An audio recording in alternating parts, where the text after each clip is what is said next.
C'est un bateau qui demande de l'adaptabilité, il faut beaucoup de souplesse, beaucoup de coordination, parce que c'est un bateau qui va vite, mais qui est aussi instable, qui en fait aussi toute sa qualité. On a un barreur, un équipier, par rapport au skiff senior, où là les deux membres de l'équipage sont au trapèze, on en a qu'un, on a l'équipier qui est au trapèze. La moindre manœuvre ne pardonne pas, et souvent pour les moins initiés, on a quelques dessalages, mais après qu'un peu d'entraînement, on a un bateau qui est vite accessible et surtout qui donne de très bonnes sensations.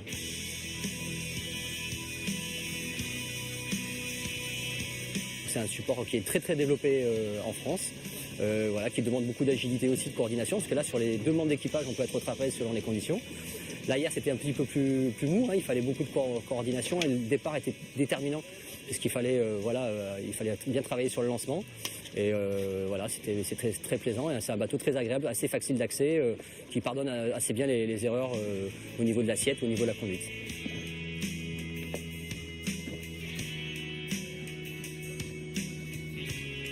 Chaque équipage peut naviguer à 3 ou à 4. Voilà, ça dépend exactement de la configuration de l'équipage. Là, c'est un support qui est complètement dans la transition, justement, entre la voile légère, la partie dériveur, et puis l'accès vers l'habitable.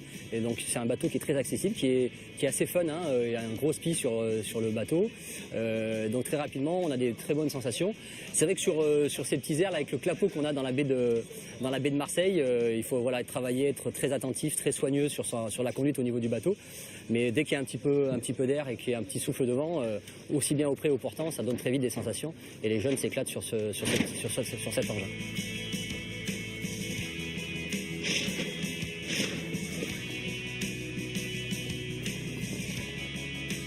C'est souffrir dans le plaisir. Voilà. Les jeunes le savent, ceux qui font de la planche à voile connaissent très bien l'environnement. Il va falloir énormément travailler sur le rendement de la planche à voile et donc avoir ce mouvement de pumping et de transmission sur le flotteur. Pendant 2-3 jours, ils vont être amenés à travailler et à pomper. Sur chaque vague, il faut relancer sur chaque manœuvre pour aller plus vite que ses partenaires.